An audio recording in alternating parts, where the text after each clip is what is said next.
Morning students.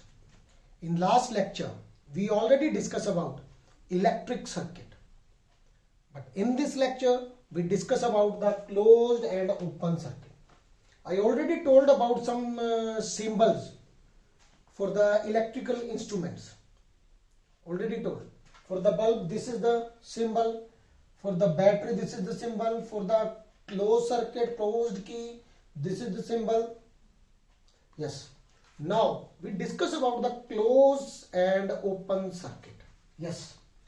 Electric current only flows through the closed circuit.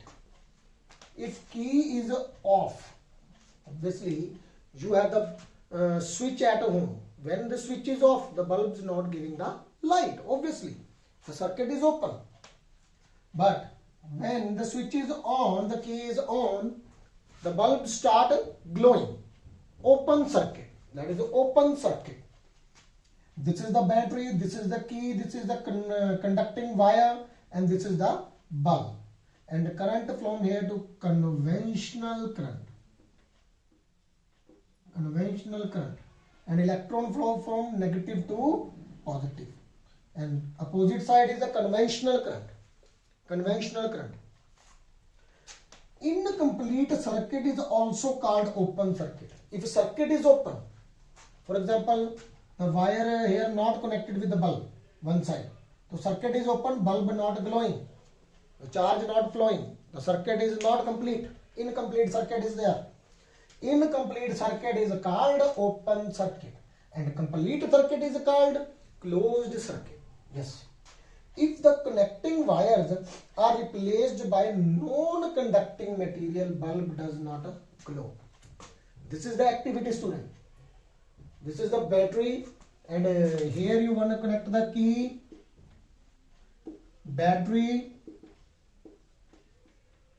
yes, key, bulb, and this is the different object you inserted in the gap of each time. If you put here the any conducting material like metal key, for example metal key, the bulb start glowing. It means conducting things. What is the definition of conductor? Yes, student. A conductor, that material which easily allow the flow of a charge. I already told. Yes, student. For example, see there. Yes. You have one copper wire. Copper wire is a conducting in nature. Why they are conducting?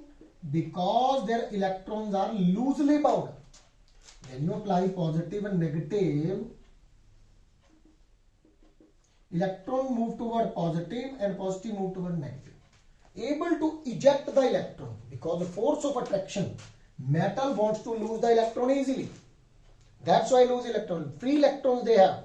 That's why it's conducting in nature. But in insulator, for example, non-metal which not have the free electrons, not want to lose the electron. Their electrons are not loosely bound. Lot of force of attraction between them. When you apply potential difference, you are unable to eject the electron in case of insulator. In conductor, charge are flowing in one direction. The conductor are those material which easily allow the flow of the charge, current through them. For example, metals which want to lose electron very easily, then they get the stability, is a good conductor. One non-metal also, graphite, which is a good conductor, exceptional case. Non-conductor or insulator. Yes, do not allow to flow of the charges through them. Example, wood, glass, rubber, plastic, they not conduct electricity. If you put here the plastic pen without refill, is it bulb glow or not? Yes, student. No, because the material is non-conducting in nature. Metal key, yes, conducting in nature. Or one pencil made up of lead or graphite, exceptional case, it conduct the electricity.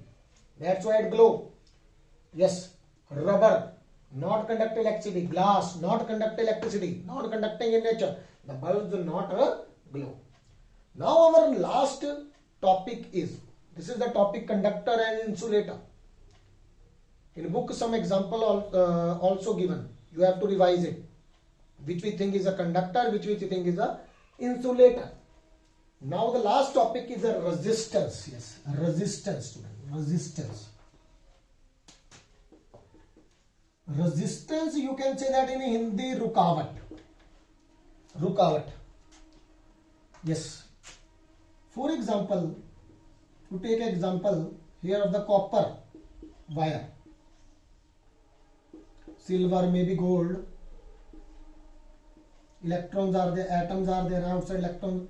When you apply positive and negative, electron flowing in one direction, positive charge also flowing in one direction, a lot of atoms are there, and these electrons strike with the next atom, and due to this strike, a resistance is there, rukavat is there. Due to this, heat is produced. Copper wire also heat up when current is passed from there. Yes, but in copper wire, resistance is very less in metals, conductor.